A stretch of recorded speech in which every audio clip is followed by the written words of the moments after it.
Hey, this is UFO Buster Radio, episode number 96, and we are totally live, and we have a special guest for you. You might imagine who that is, but you have no clue. Cue the music.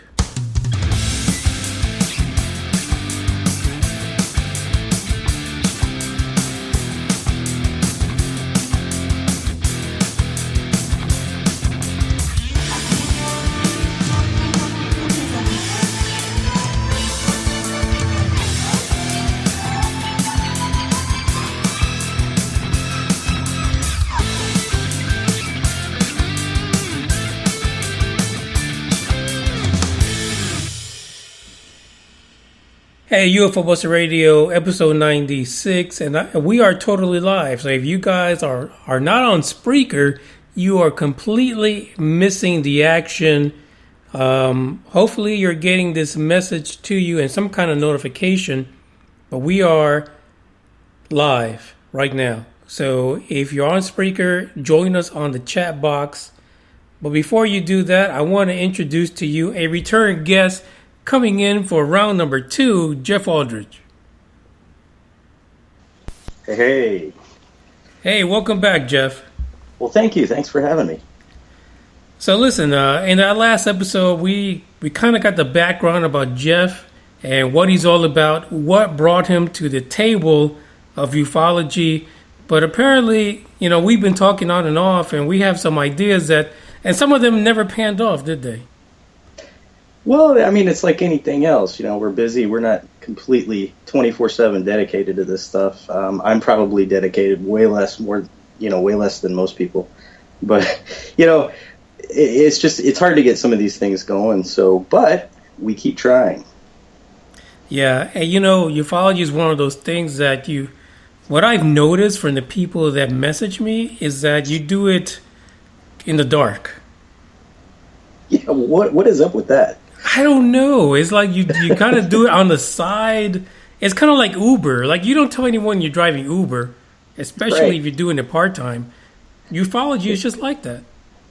Well, it is, and there's little clubs out there. If you actually want to talk about it with anybody, you kind of got to get into the circles and know the handshakes. And I don't think that was done on purpose. It was just done out of necessity or just nature of the way this works. But it's a weird little operation.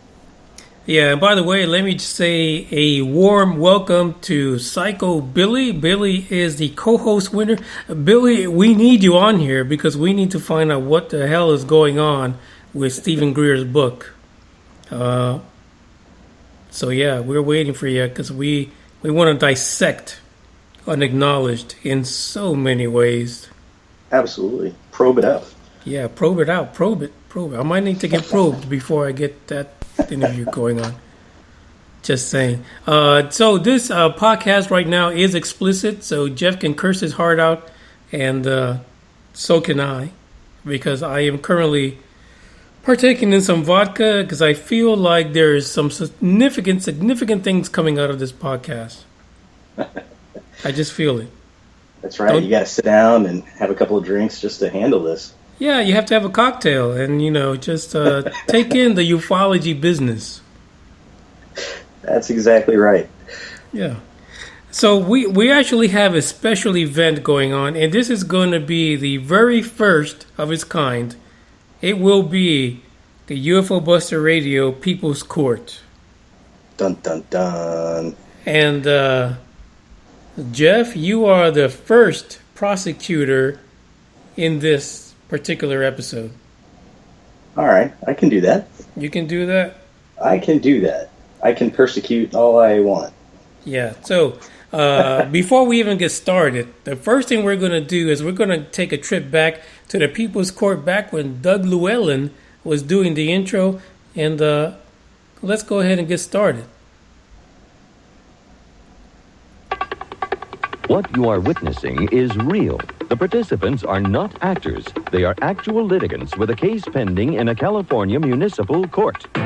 Both parties have agreed to dismiss their court cases and have their dispute settled here in our forum, the People's Court.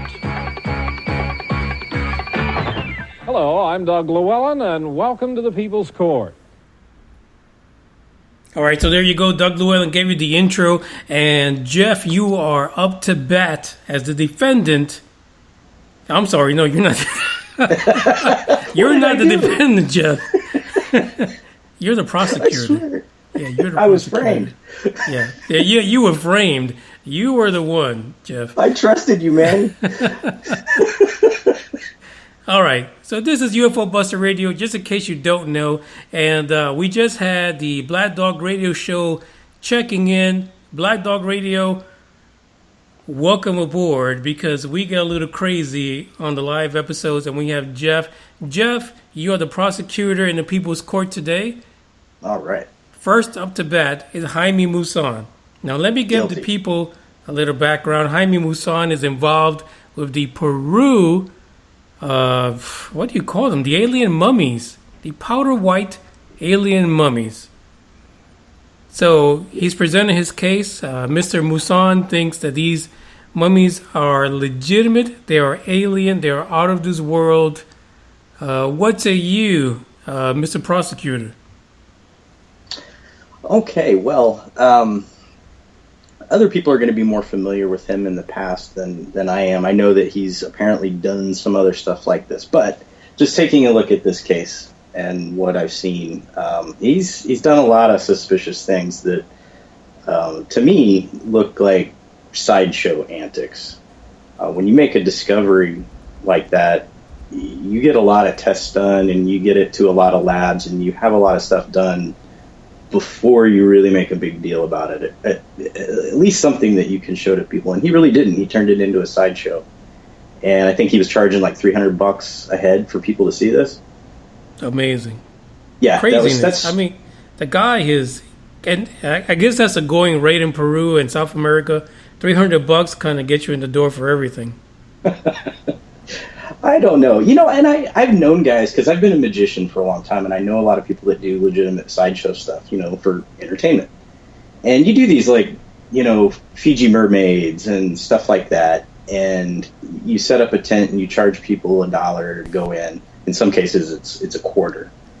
And the whole thing is just for fun. It's super cheap, and people go through there and they see it and they have a good time, and they've lost all of a quarter or $1, and they can go back home with their story. That's how that sideshow stuff is kind of done. What he's done is kind of cross the line with it and trying to make a big deal about it. And of course, then like charging $300 a head.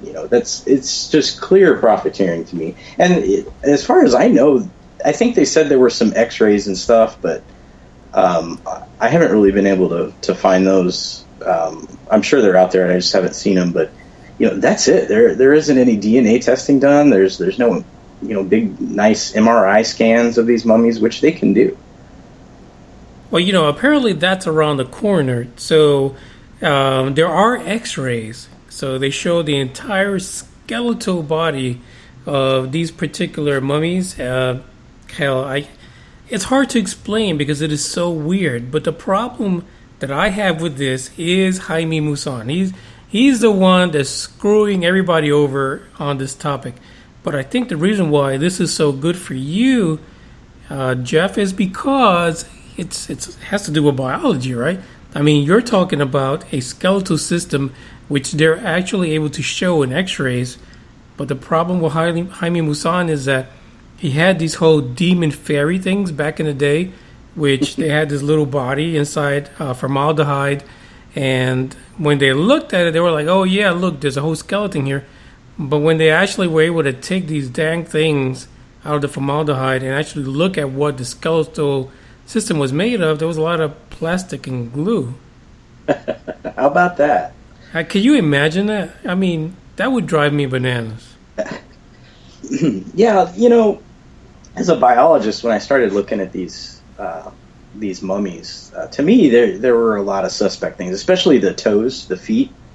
That just looked like they stopped trying when they got down to the feet, and they just got their Play-Doh out and stuck those together.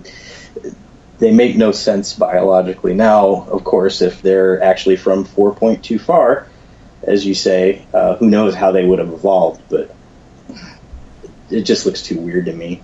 Yeah, it's almost like they took the, what they call those, the petroglyphs over in Peru and decided to build something that looks like the petroglyphs. Right. Oh, see, that's a good point. I could see them doing that if they're wanting to perpetuate a hoax. Then they can look at the artwork that's already there and kind of mimic it, and then just kind of leave that out there and let somebody else make the connection. And then they can go, oh, wow, maybe you're right. Now, as far as like X-rays and bones and stuff, because I think I heard somebody trying to say that, oh, no, it can't be fake because there's actual bones and stuff in there. You can't fake that on an X-ray. You can. One, you can get real bones. Two, it's called a photo-opaque material, and that's what shows up on X-rays, and it can be a lot of different things. It doesn't have to be bone.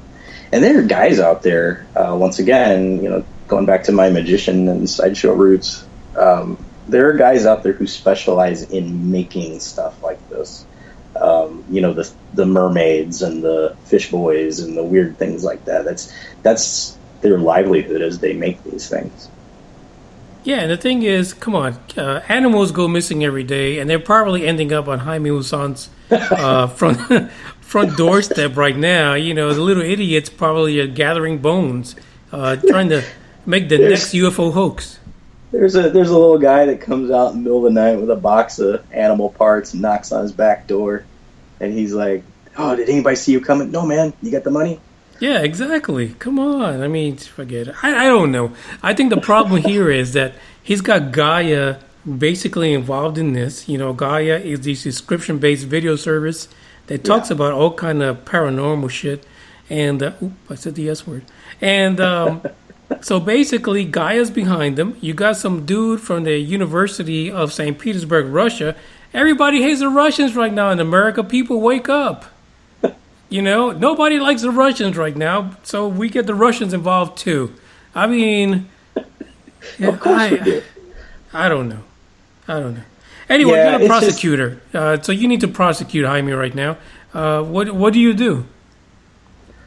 I'm just going to say that as far as a prosecution goes, and he has done nothing to really show that this is some type of legitimate discovery. Everything he went to was, for money or theatrics or time in front of a camera.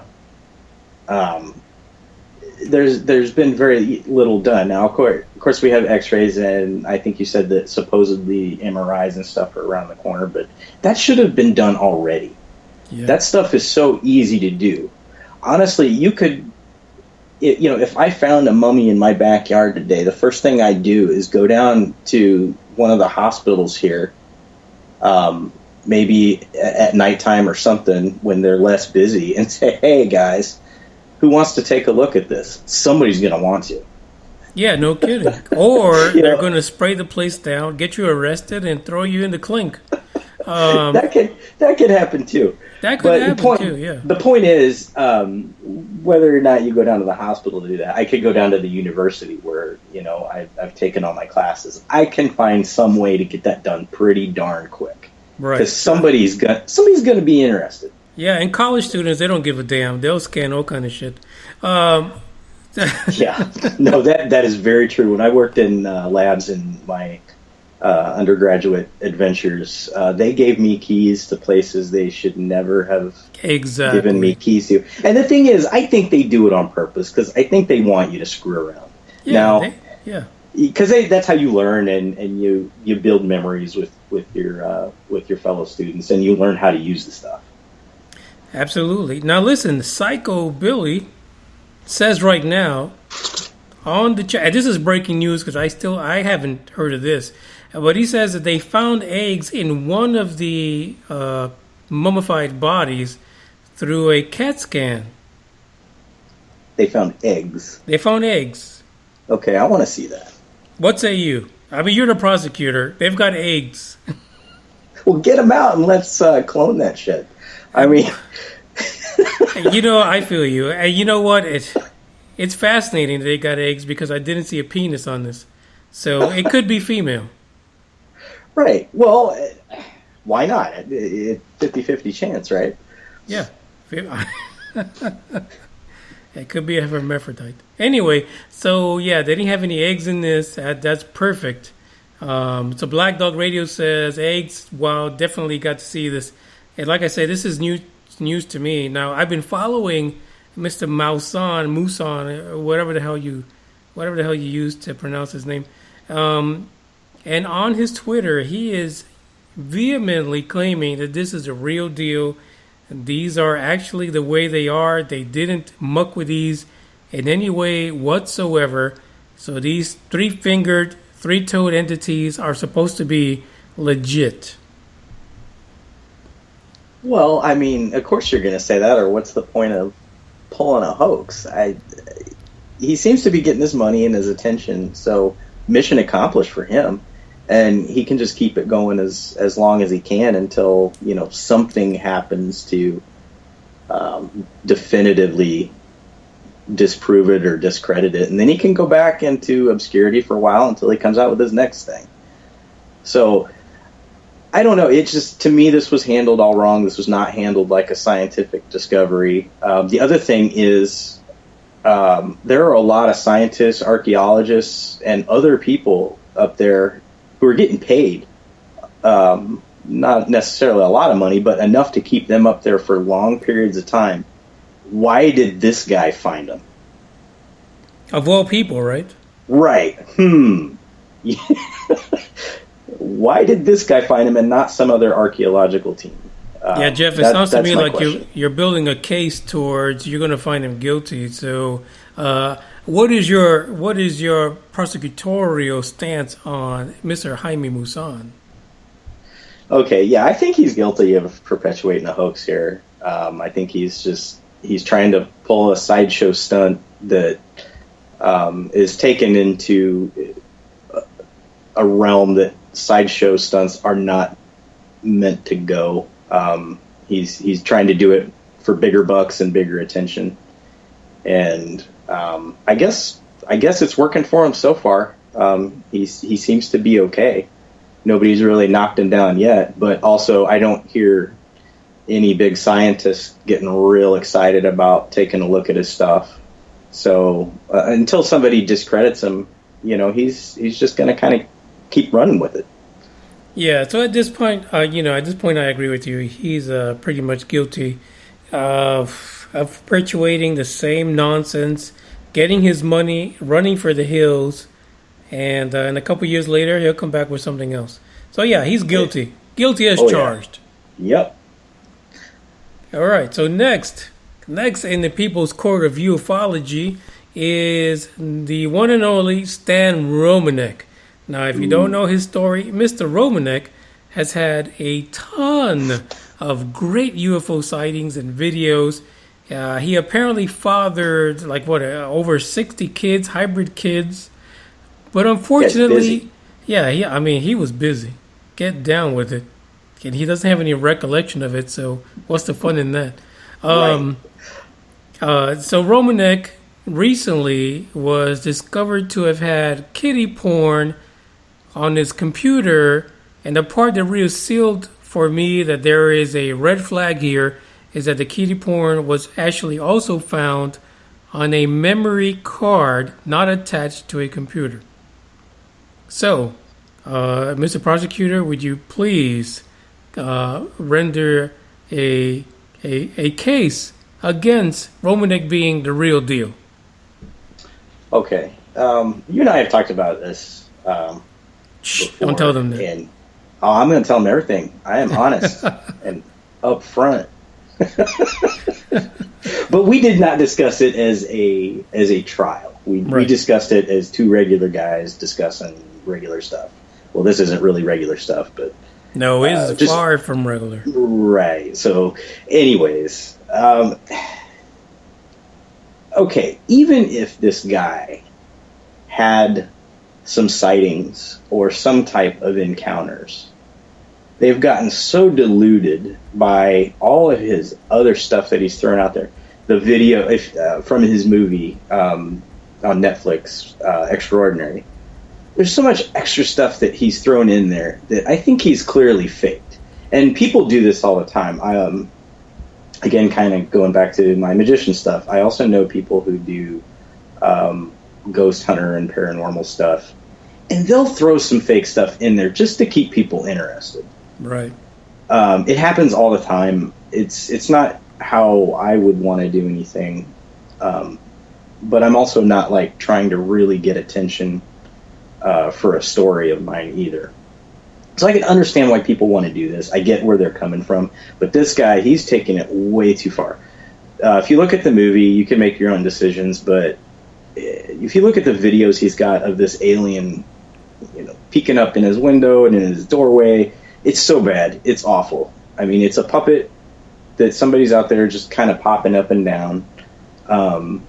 Some people have done proof of concept videos where they show how it could be faked, and those are actually better than this guy's that he put on his... just to give some people insight into the conversations that we had, I made a point after watching that Netflix documentary to actually go back and try to locate that so-called $90 video that was used to sort of show that Romanek had a fake video of an ET. And I actually sent that to you. And and the hardest part for me about that fake $90 video, which I'm thinking they should have paid $25 for, is the way the alien moves out of the scene, because he looks like a hand puppet, basically, is what it looks like. Yeah, it's pretty bad. And, the stuff in his video, it's awful. He even goes off scene, so he actually could have the opportunity to go off camera, run around, get his puppet, do this himself. He could have been filming this home alone and still come up with the same result. And, you and I talked about all kinds of stuff like, why would an alien with, incredible technology need to stand outside a guy's house and peek in his window? Right. Right, unless he's a perv, just like the... right. Yeah, and maybe they are. I don't know. I guess it's possible, but you would think that they'd have fancy cameras that they could go, do their pervery with. But regardless, there's all this stuff that he's piled on there that has just made any real experience that he has had worthless. You can't believe him because he's come up with all this extra stuff.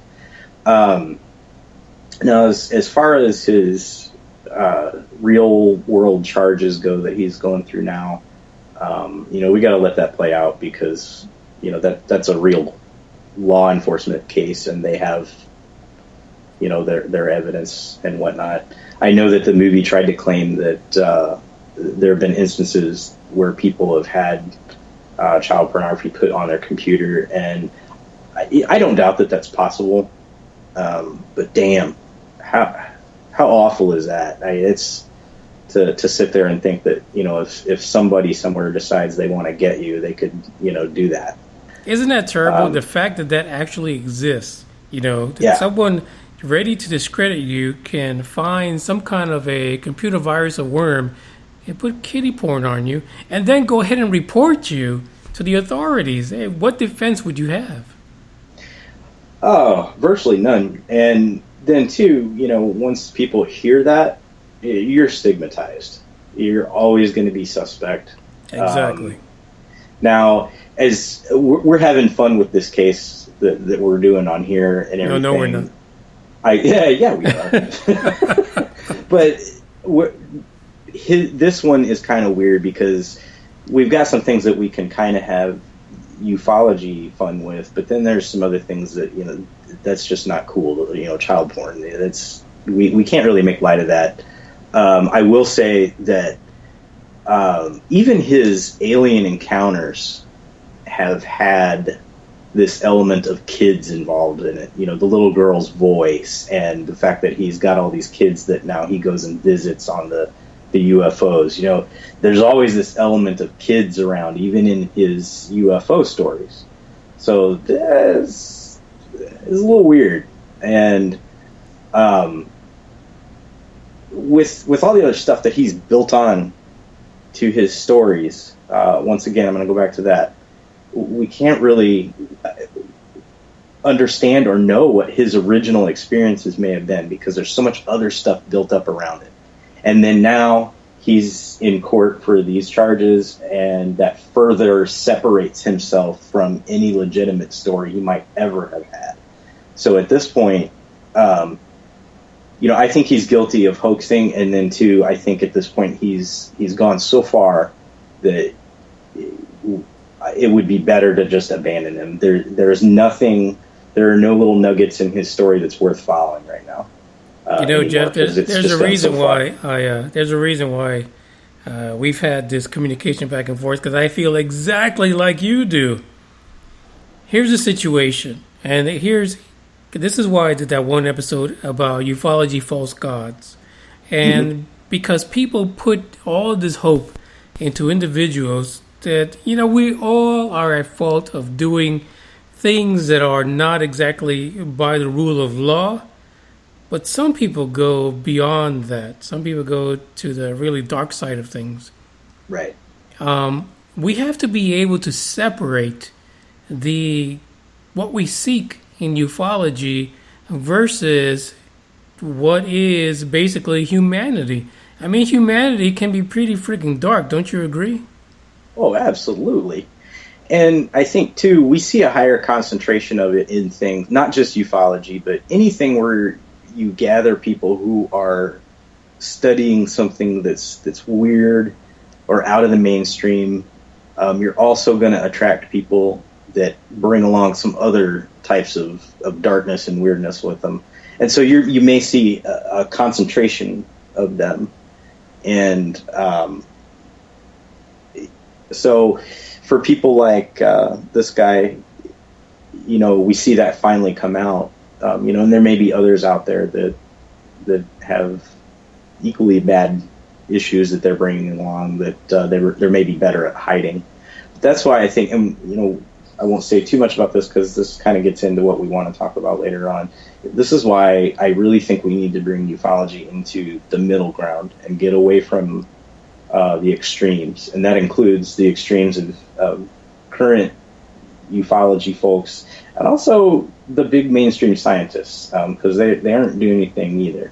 And we can kind of get back to that later. But this goes back to what you're saying, the regular guy. I think this is where our hope lies. Yeah, our hope is in the regular guy. And I want to say that the jury has a statement for you, just to kind of get you to the point where you can give a verdict on Mr. Stan Romanek. The jury says, fuck Stan Rubberdick. That's what the jury says. Thank you, Billy, for that. This is my jury. Yeah, Billy's in the jury, so I have a feeling the jury is kind of a bit tainted right now. I hope you didn't pay them any money to go on the side of the defense. I sure did not bribe them at all, but I am happy with their decision, and I will be glad to work with them at any point in the future. Okay, so it sounds like Jeff, the defense says that he is guilty as charged. Guilty as charged, and even if he wasn't, just drop him like he's hot, and move on to something else, because there's nothing, like I said, worth looking at in his story at this point. Yeah, and absolutely, I agree. There's a problem with people who have all these things around them, all this negative news when it comes to ufology, because they're basically dragging ufology down because of their negative human side. Sure. It's weird. The other they're negative traits. Yeah. Yeah, and he's got, out of all the people who are studying this stuff, he's got a damn movie on Netflix. Yeah.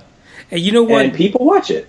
Yeah, and the reason why I said folks needed to watch this video, and this is what caught me about the video, is that a lot of the video, it wasn't done specifically for a documentary.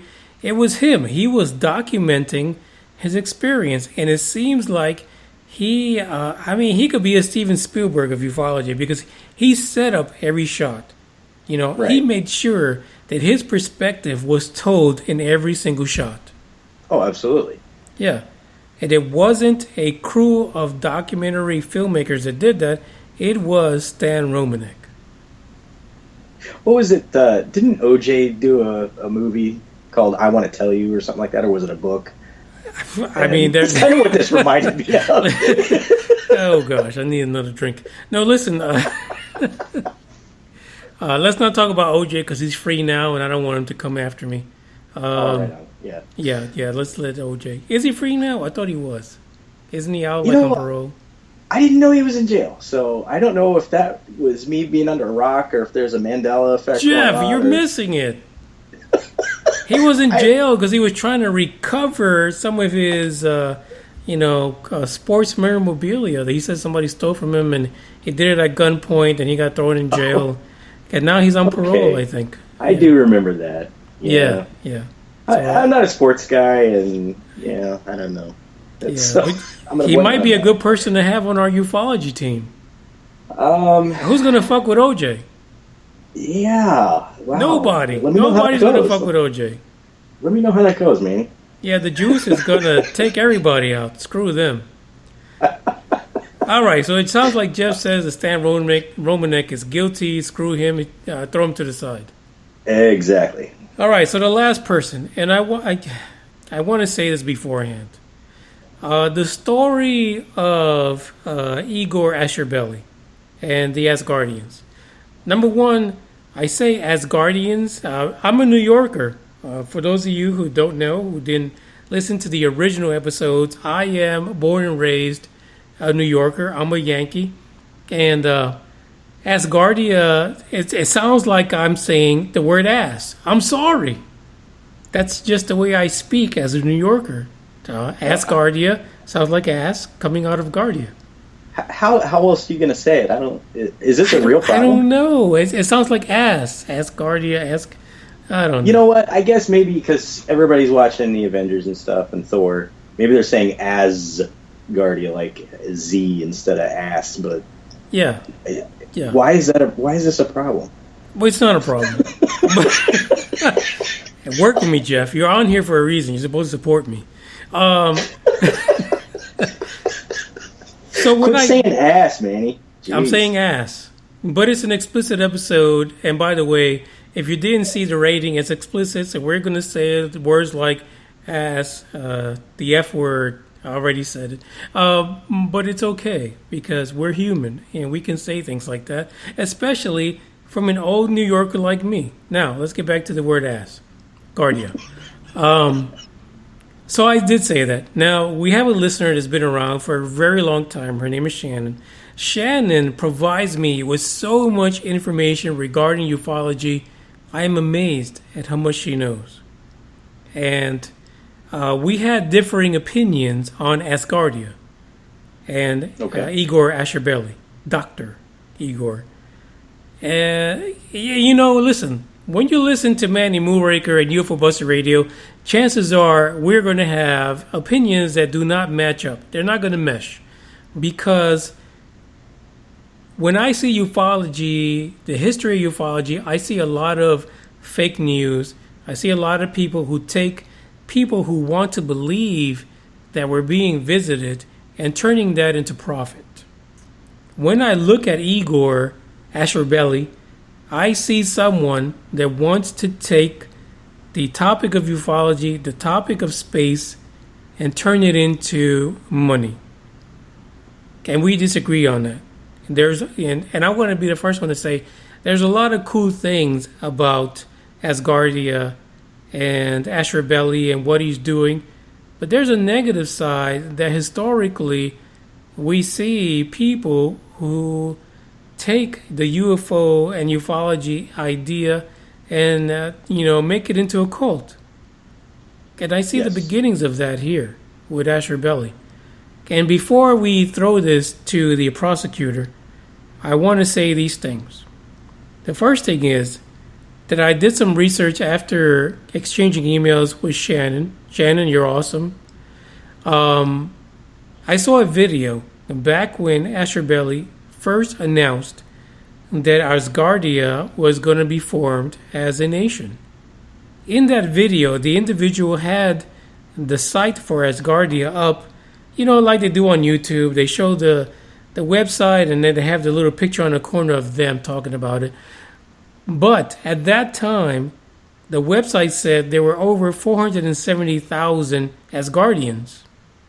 Wow. If you listen to my podcast when I talked about this, the website said there were 270,000. That's a 200,000 difference. You would think that in, 9 months since the announcement was made, that the Asgardians would be moving up, not down. There was also a news broadcast, or not a broadcast, a news bulletin, a press release by Dr. Igor that said there were over 1.3 million Asgardians. That has yet to be proven that that's the case. Instead, what we see is that the Asgardian population continues to drop. I don't know what to say.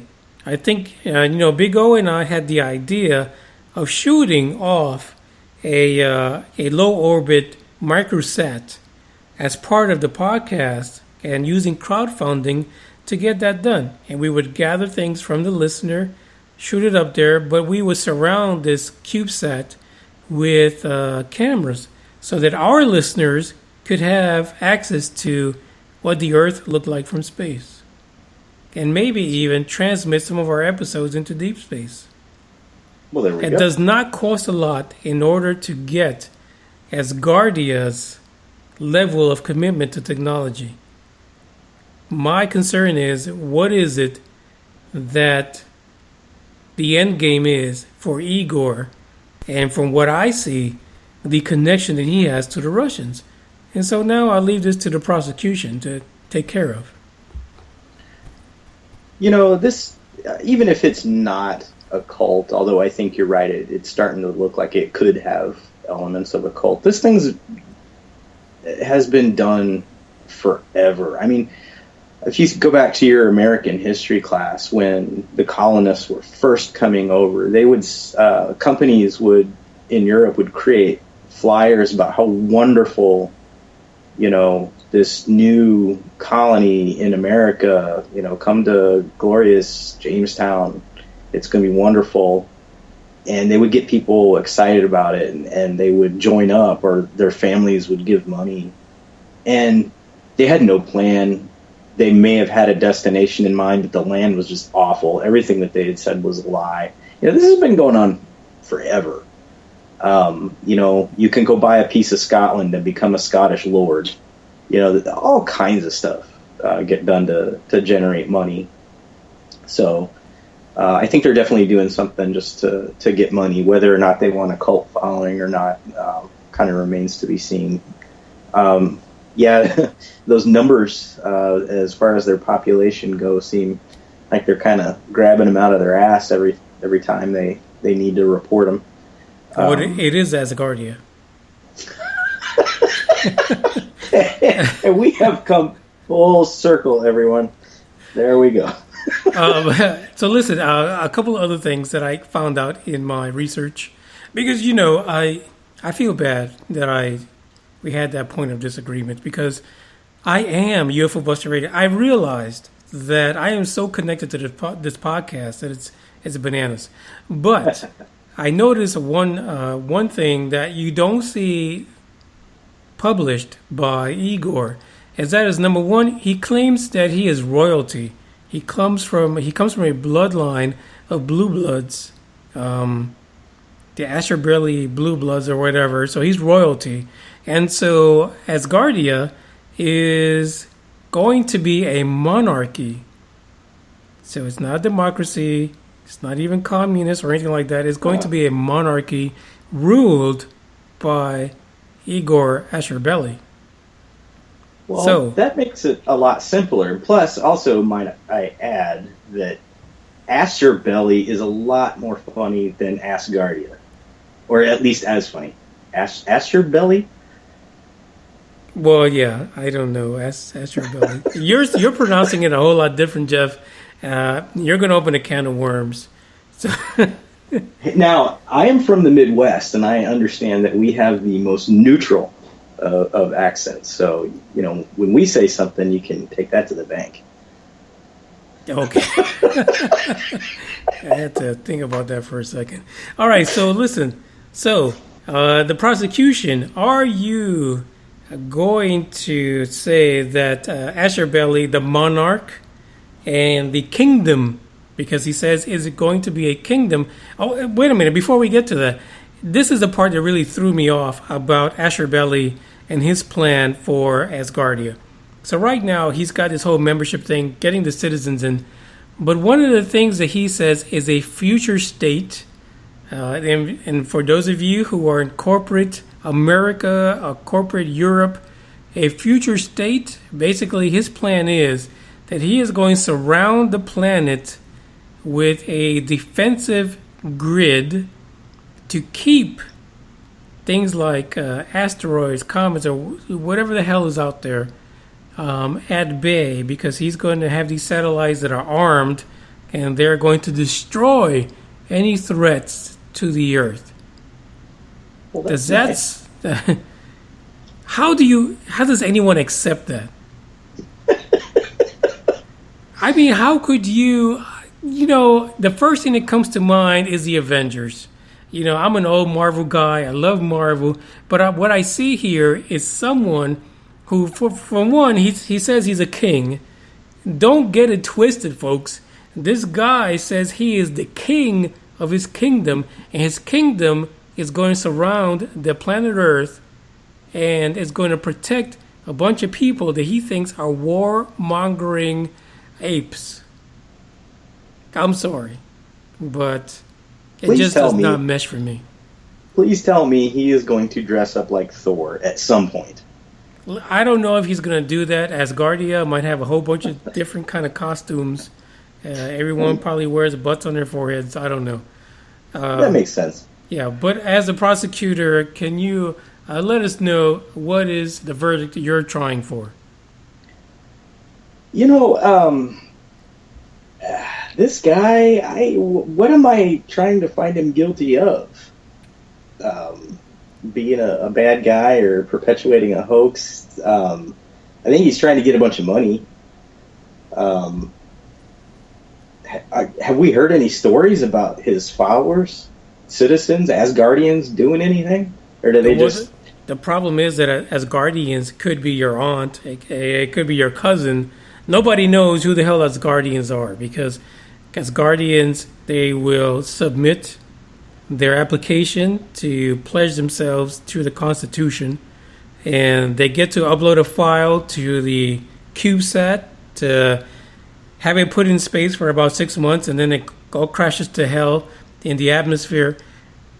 But that's about it.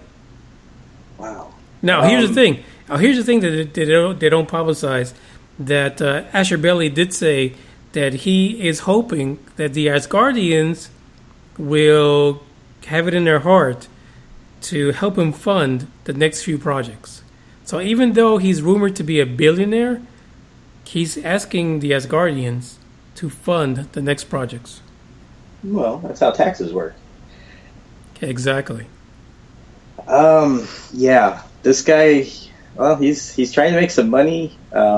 He is going to send, at least it sounds like for sure, that he's going to send a little satellite up to do an experiment that's probably been done a lot over the years, so I don't think he's giving us any new information.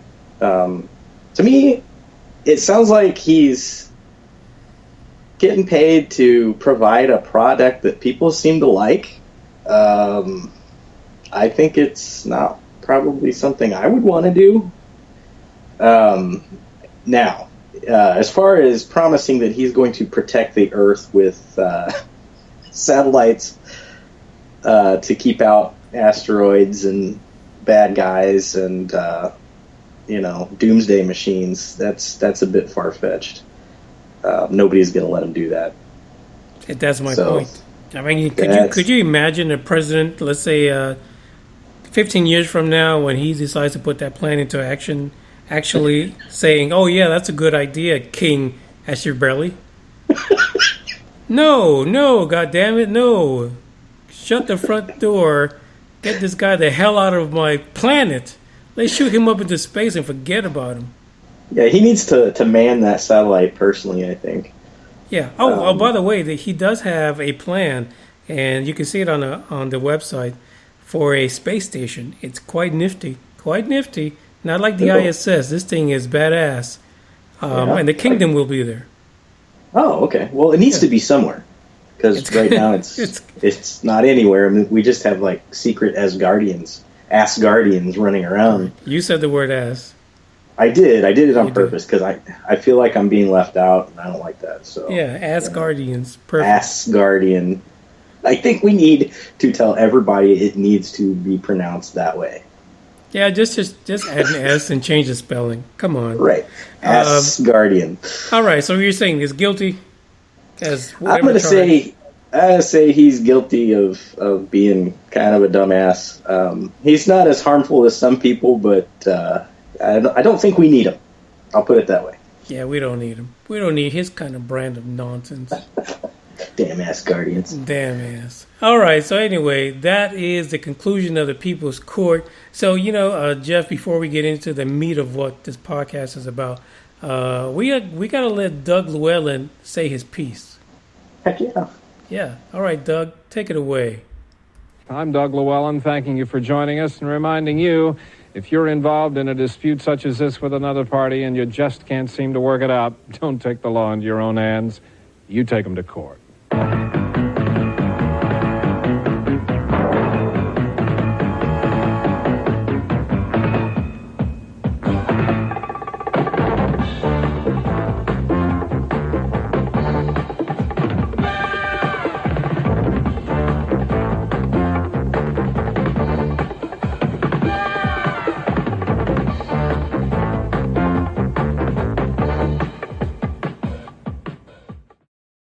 Excuse me.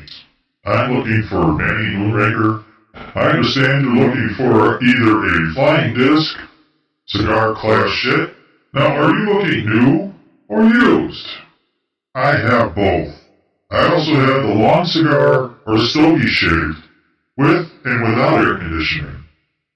In the sleep chambers, sleep 6 to 18, depending on the body size of your friends. I also have a medical disc and a starship, depending on your credit range. Call me, Seth Squirk, on your interstellar stellar, 111-419-771-2119-62387. I'll be waiting. Okay, so that was it. That was the UFO Buster Radio People's Court. Thank you to the prosecutor, Jeff. Now, Jeff, the reason why you're on here is because we had some ideas that we wanted to talk about, and so we're going to bring it to the people now. Absolutely. So we kind of tried to bring other people into the conversation of ufology because we really believe that the big names in ufology are just not getting it done. And so we need to kind of diversify the topic and the individuals involved. And we had a couple of ideas, and I think recently you had some additional take on how we can move this forward. And you know what? Maybe we can get some of the listeners to chime in and get involved. They should absolutely do that. We need to hear from them. So while we're on here, if you want to chime in, the number is 972-290-1329. If you're calling in the United States now, if you're not able to, you can always contact us through Skype and call in that way. If you want to do that, the ID is bosscrawler, BOSSCRAWLER. Send me an invite. I'll go ahead and get it done and get you connected so you can have this conversation with Jeff and myself. So, Jeff, where are we right now? What is it we think we need to do? Well, we've been talking for a few months, and we've come up with a lot of good things between us and some other people working kind of along the side of what we're talking about. What I kind of thought about the other day when I contacted you to maybe do this show today was I feel like we've been kind of floundering around trying to figure out what it is exactly that we're wanting to do. And what really struck me was I was going back and picking up on episodes of your show that I hadn't listened to yet, like the news updates, which, by the way, keep doing those. We absolutely need those. Are you serious? Do you like them? Hell yes, I do. I was going to cancel all of them. I was going to get rid of them. Don't do it. Don't do it. Don't you do it. No, we need that. And for a couple of reasons. One is you're providing us with a good source for news that we can trust. Two, you can go click on the clickbaity shit so that we don't have to. And that's a big thing. You're making me like a guinea pig here. Yeah, you kind of are. I'm okay with that. I promise you I am. Shouldn't I be okay with that, Jeff? Is the guinea pig ever asked no, never. how it feels? This is how we do science, meaning. Right, no, exactly. Seriously, though, you can go click on that clickbait stuff so that other people don't have to. And that's good, because we do not want to feed those guys anymore. They get fed enough. That's why they're still around, and that's why we see them all over the place. We need to stop feeding them. Let Manny click on him, and then he can tell us about it and how stupid it is. And then we don't have to.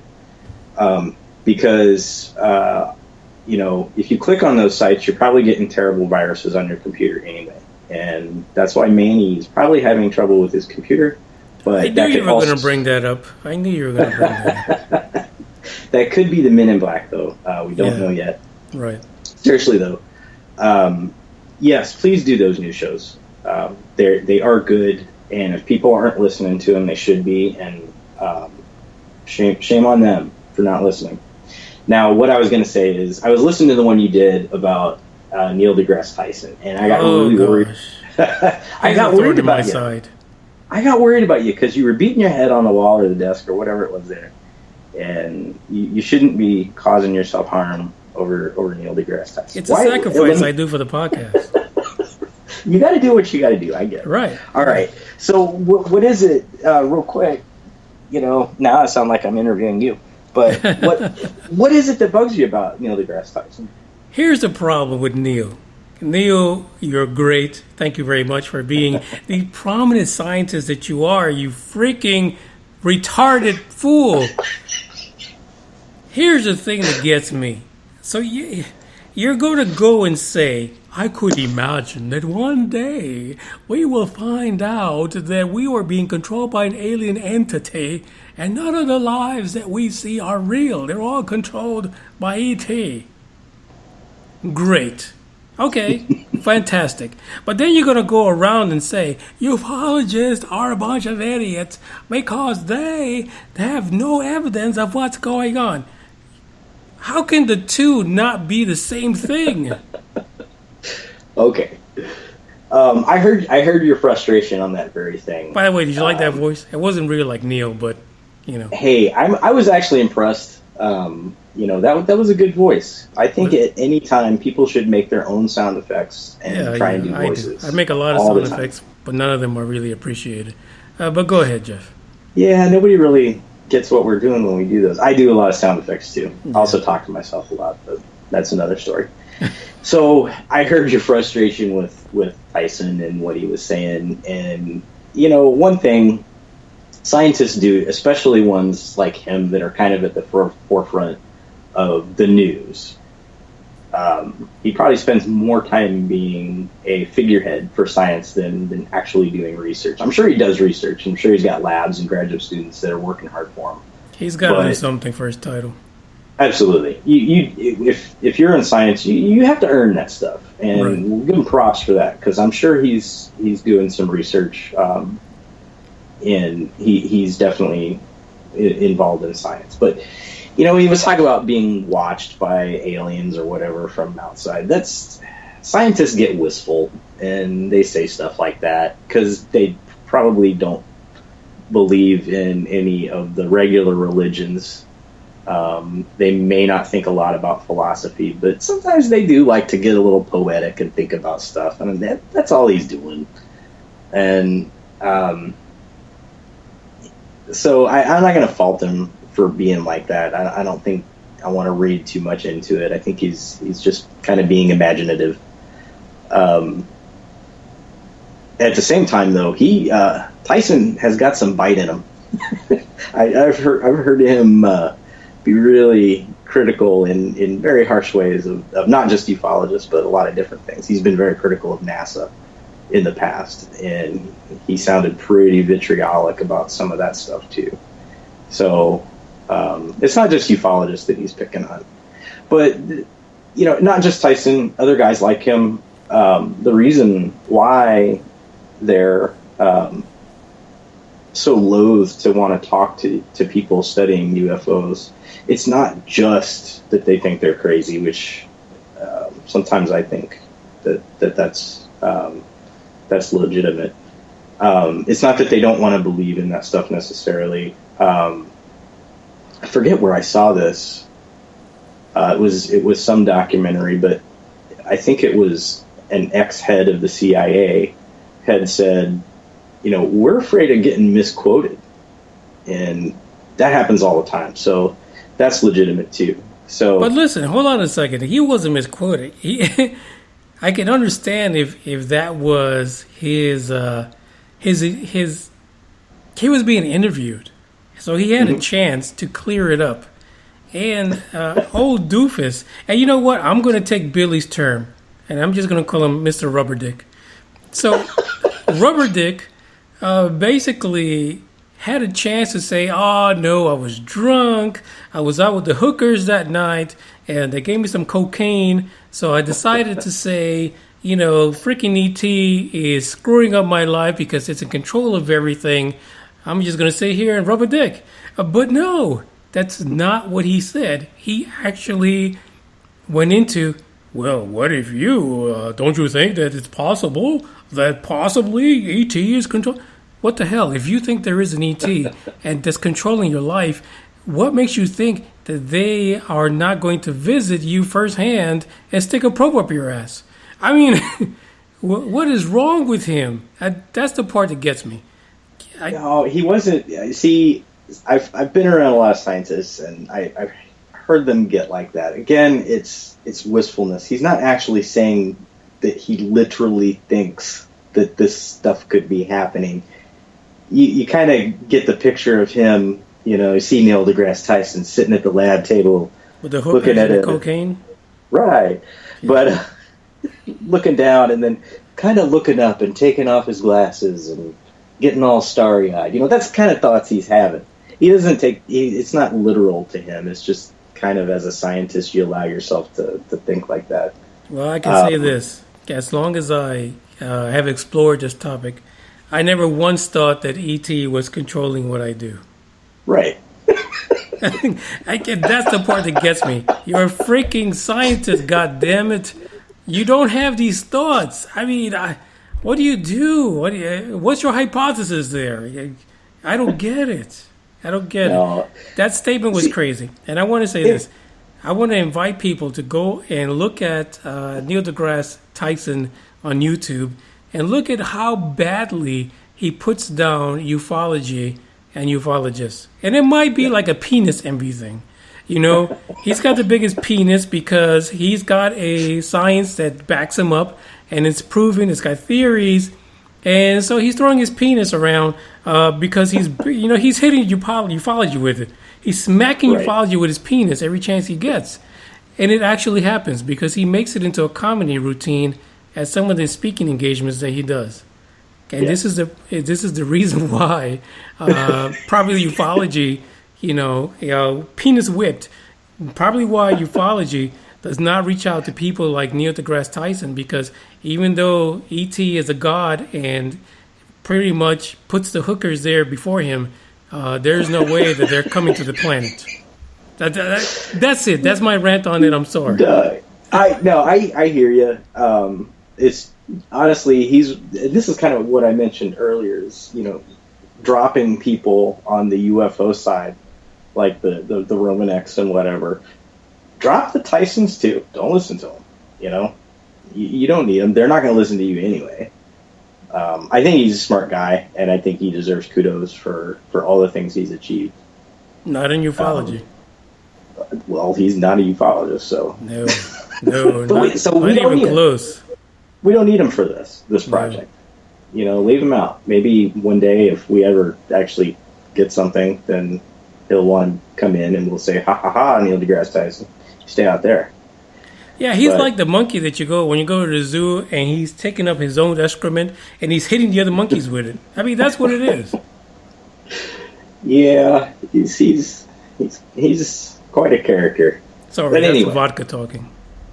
He's on the extreme, and these are the people we hear from, and that's part of the problem. Whether it's on the ufology side or the scientific side, like Tyson's, these are the only guys we ever hear from. These are the guys that get on TV. These are the guys on radio. And there's a whole bunch of people in the middle, like me and you. And we're going to kind of have to take up the mantle and do this because nobody else is getting anywhere. And we've kind of talked about this before, and I think this really gets at what we were trying to stumble our way towards working together to do. But, you know, we're going to have to make it okay to talk about UFOs so that people who have seen something don't feel like they're going to have to go talk to a bunch of crazy people, or they're going to have to go talk to scientists who are going to laugh at them. You know, they can come and hang out with you and I and other people who really don't have an agenda to push. We're not trying to make money. We're just trying to ask some basic questions, and that's how science gets started, is on a very basic level. So, you know, as we've been talking, and then in the past week or so, I really want to encourage people to go outside and just look up. Take your cameras and look up and find stuff, and do it on, you know, multiple occasions. Take people with you if you can. Try and make it a normal activity, because apparently there's plenty of stuff to see. Other people are seeing it. We just don't hear from the regular guy. So yeah, and there's something really important here that you let me know recently regarding your sighting that I think it's important. It's important for people to hear.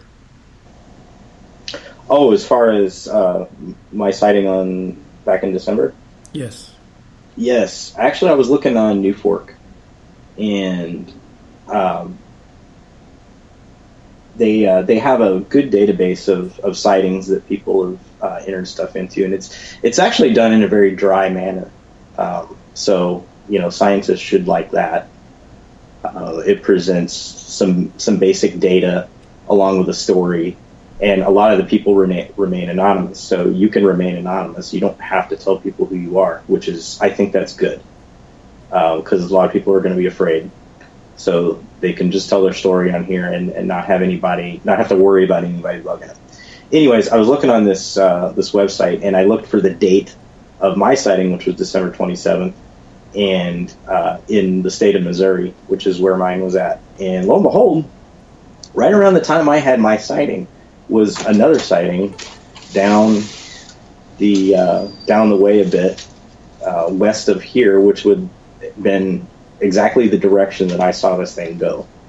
And it was pretty close to the time that I saw mine.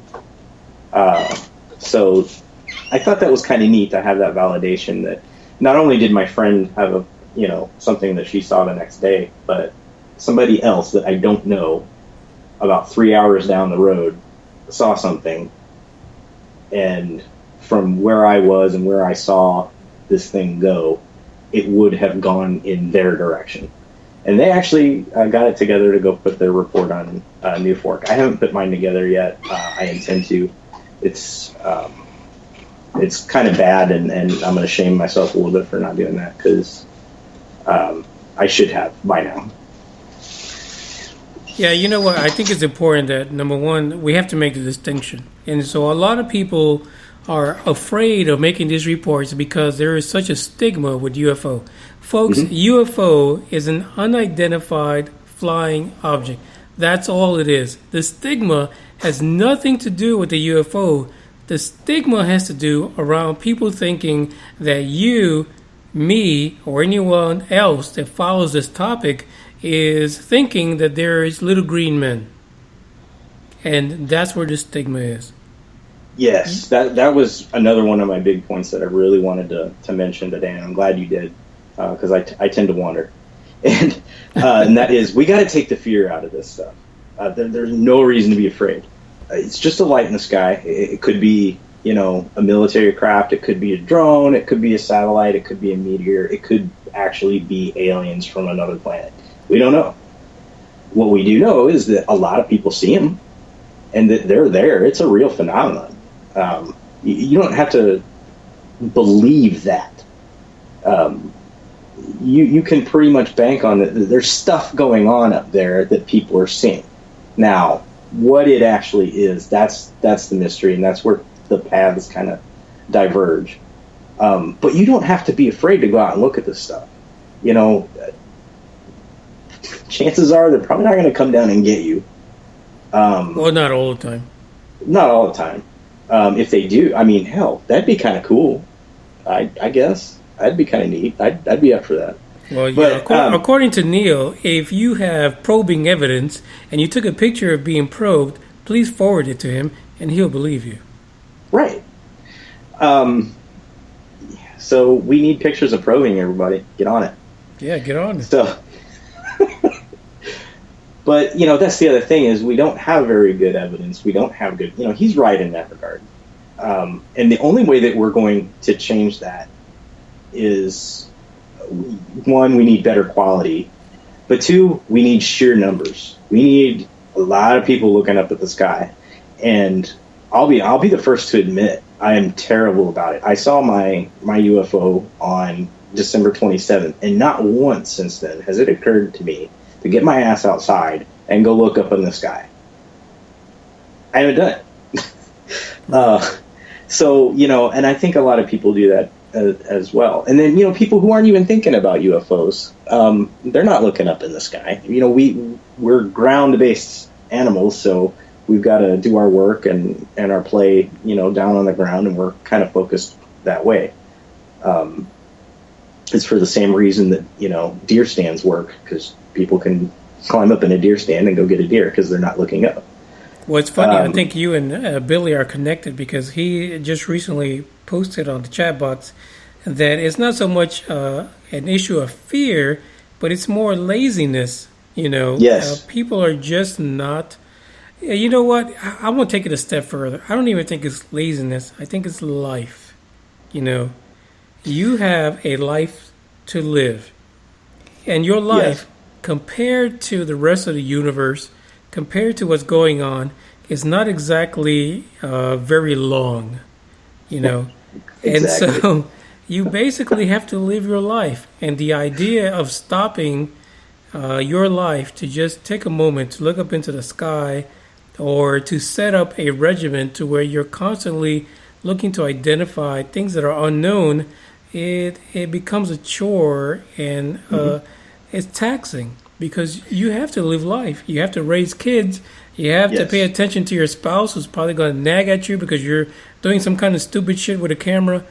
It's the truth, But if the thing is that if you really think, if you really feel in your heart of hearts that there is something up there, then you have to make that conscious decision to make an effort to find a way to identify it and become part of a group of individuals that are having that conversation and can help you get that information out, right?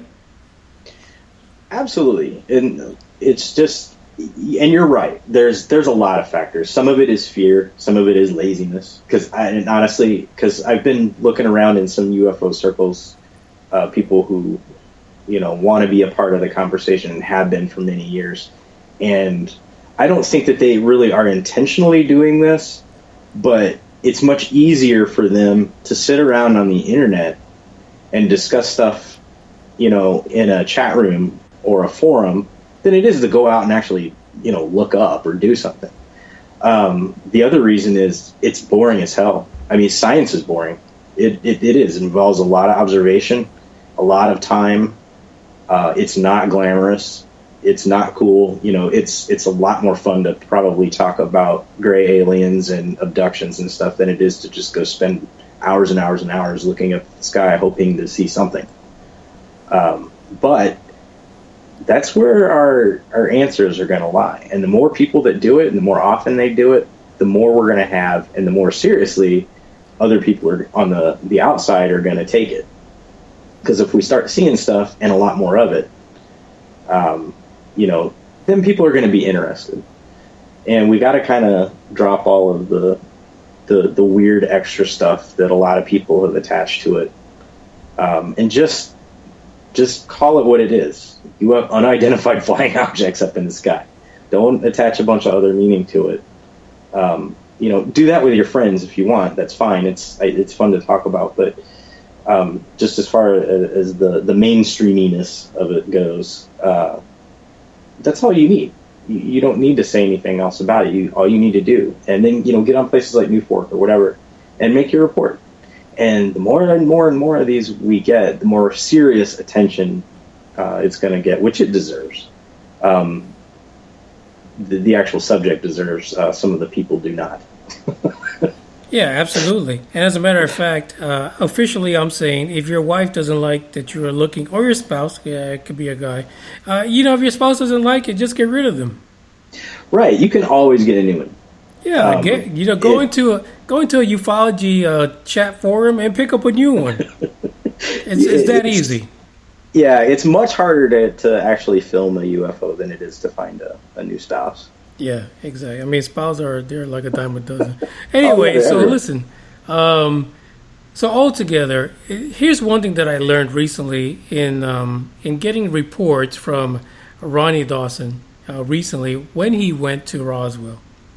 And that is that people are willing to speak to individuals that are passionate about the topic. And I almost, in many ways, I think that with the podcast itself is better served by having individuals represent UFO Buster Radio, not just in different conventions regarding to UFOs and ufology, but just in general, you know, inviting people to go out there, record their interviews, and just send them in. Mm-hmm. You know, that's the first thing I want to offer to people that are interested in the topic. Because I tell you what, I had the most fascinating enjoyment out of seeing Ronnie Dawson interview just general people out of the blue who want to talk about this. Because their reactions are genuine. I mean, he's not a movie star. He's not some kind of a news broadcaster. He's just a regular guy who had an experience, and he's trying to get other people to share their experience and their perspective.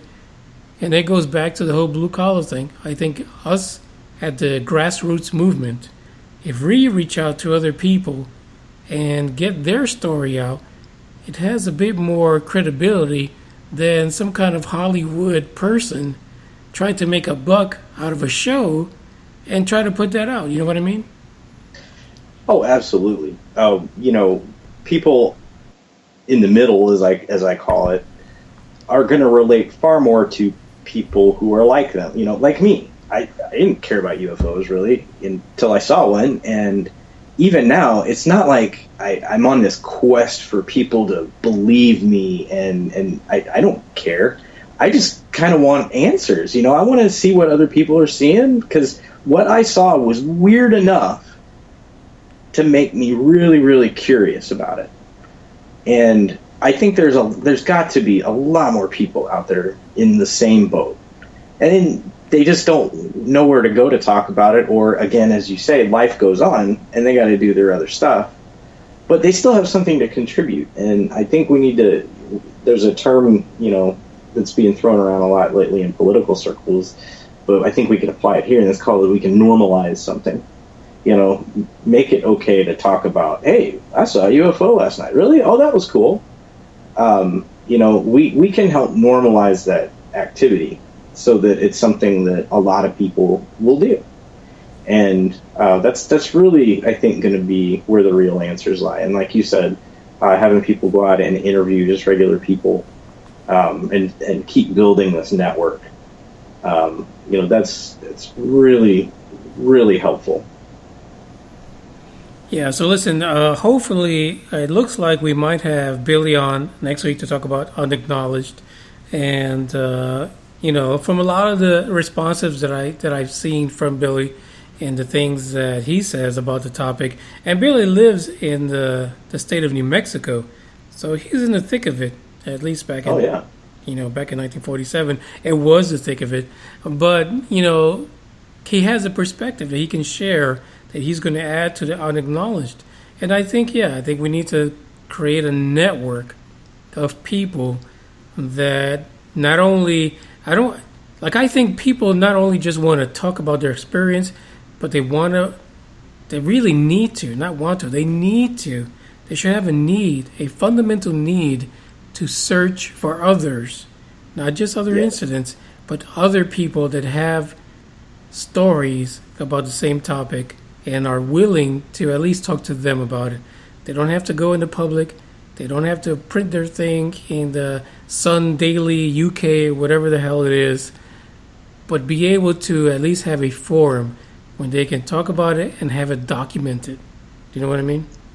Absolutely. And also a forum that they can go and talk about it and report this stuff in a very everyday way. Because right now, if you try and talk about it, scientists are going to jump your ass.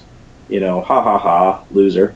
And then you're going to get around people who are really passionate about UFOs, and they come with all of this extra baggage, and they're going to jump on you too because they want to hijack your story basically and make it part of their narrative as some type of support for what they believe in. And so creating this middle ground where people can just kind of normally talk about, hey, I saw a UFO, and that's it.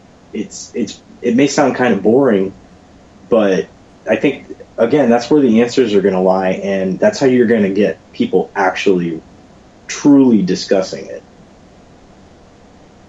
So, Jeff, we're an hour and 17 minutes in. So, what is it that you think we can do to resolve this? Or at least get the conversation going? Well, one, we need to have physical, I say, at least on the internet, places people can talk about this stuff, whether it's Facebook. Everybody uses Facebook now. And it's funny because I see a lot of people, it's not just in the UFO world, but magicians I know who are out there in the front of people as performers. And they're the most reluctant people to use social media, and I don't know why. I think it maybe seems a little scary technically, or maybe kind of a hassle, but it is a great way to reach people. So I recommend, firing up social media, because everybody uses it, everybody has it, everybody knows how to use it. You don't have to go to a website and figure out a website that's probably pretty obscure to begin with, and that may not have great bandwidth anyway. Social media is built to do stuff like this, so it needs to start getting used. And then, people can start inviting their friends. Hey, I found this place, and we can go talk about our experience, and you can come too, and here's the link. All you have to do is one click of the mouse. That social media aspect kind of makes stuff really, really easy, so I think it's underexploited. But two, I think people are afraid to do it because now it's out in the open, so we need to make it okay to use this kind of stuff. So I would recommend doing stuff like that. Again, go outside, everybody look up at the sky and see stuff. If enough people do it, somebody's going to see something. And, stay away from the edges. And the edges are scientists like Tyson, and the other side are all of the really zany, noisy ufologists that we see every day. None of those sides are doing us any good, so just ignore them. We don't really need them. And eventually, they're all going to come in towards where we're at, because this is where the real work is going to be done. And that's what the regular guy is good at, going to work. Yeah, I totally agree. As far as getting some kind of a group together, like on Facebook, of course, one of the largest social media platforms out there. And you know what? I'm willing to do that. I'm willing to get together a group where we can have these conversations and have people on. And maybe some of them will be willing to come on here and talk about their experience and share it with the group. I think that's fantastic. As far as the people on the outer fringes of ufology, that's the only thing I disagree upon. I would rather take UFO Buster Radio and kick their asses up and down the street. I mean, well, no, that's what you're here for, is so that, you know, regular guys like me who are just kind of hanging out, seeing weird stuff once in our life, we don't have to do that because Manny is going to go out there and kick their ass. Yeah, we don't like those people that rubber dick. Sorry, Billy, but that's the new catchphrase. Rubber dick. Oh my god, that's a keeper. That's a keeper. That's a keeper. So all you rubber dickers, you're in trouble. That's the new term. Okay, yeah. we need to keep that and put it into UFO terminology forever. The rubber dickers. Rubber dickers. And so every time that you see an explicit UFO Buster Radio episode, it's going to be full of a bunch of rubber dickers. I guarantee you. Yeah. Oh, man. Good times. So, yeah, absolutely. It's perfect. Thank you, Billy, for that. And thank you, Jeff, for putting that idea forward that we need to put a group together. And I think we'll work on that to get that I'll together. be happy to help. I'll be happy to help with that. And I think there are a lot of other people who will be too once they see that it's going and that it's kind of dedicated to this. And, you know, if you're listening out there and you want to be a part of it, I'm sure Manny would love to hear from you. So listen, before we end the show, there was, in the last episode, I mentioned all the countries that were listening to UFO Buster Radio. And I don't know if you had a chance to listen to that episode, Jeff. But there's a lot of countries out there. I was pretty impressed with that list that they read off. Yeah, I actually missed one. I missed Denmark. I had a listener that listens in the country of Denmark on YouTube. Now, I got to say that I got the list from just Spreaker itself. I didn't look at the YouTube stats. So Denmark is on the list as another country that listens to UFO Buster Radio. And listen, I appreciate every single person. You have no idea how much I appreciate the people that listen to this podcast because I'm just a regular guy, to be honest. I'm just a regular dude who had an interest in a topic who 7 years now, 7 years ago got frustrated with all the hoaxing. And I decided, to come back and really have the discussions because we have a bunch of rubber dickers out there that are screwing people over. And they're not using a prophylactic either. So that's all I can say. Ever. I mean, you got to call it as it is, right, Jeff? Yeah, you really have to. What I would like from you, though, is I would like on Facebook or something, if you could put out the proper spelling for this term. I think that would help everyone. That would help everyone to know the proper spelling. Because I'm kind of a grammar nerd, and I'm really wanting to know how to spell this. I think Billy spelled it out for us, rubber dickers. So I'll use Billy's term. And as a matter of fact, ladies and gentlemen, when we get that group together, the pinned post for the group will be a definition of rubber dickers and rubber dicks. No, not rubber dicks. I think we all know what that is. Right. Rubber dickers, and basically what they mean to ufology and what they're doing to us. And I don't want to be graphic. We'll just leave it the way it is.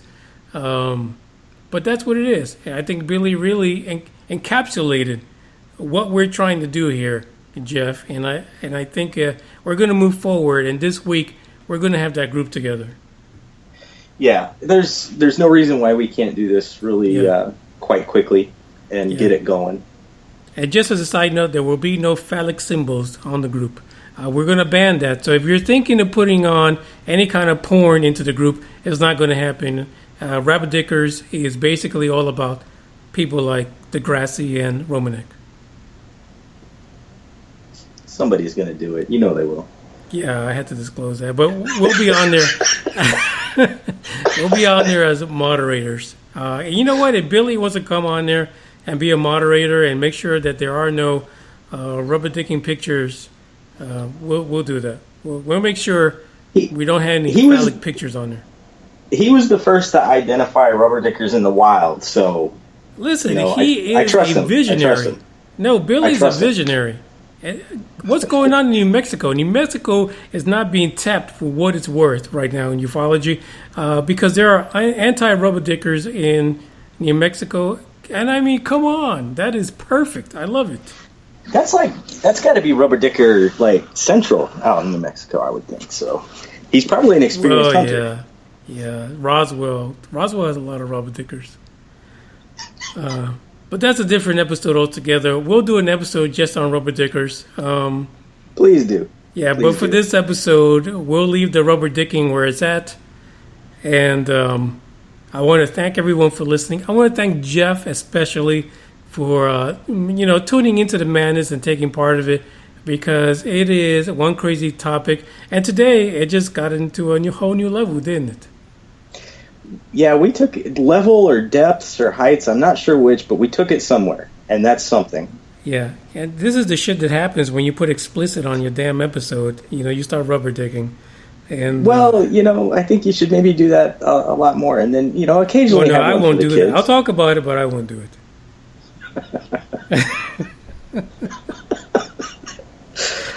This is UFO Buster Radio. This is episode 96, and I gotta love what I'm doing. What did we do today? Jeff, you can say goodbye. Take care, everyone. Thanks, Manny. Thanks for having me back. I really appreciate it. Thank you, Jeff. Thank you, Billy. Thank for everyone else that is listening right now.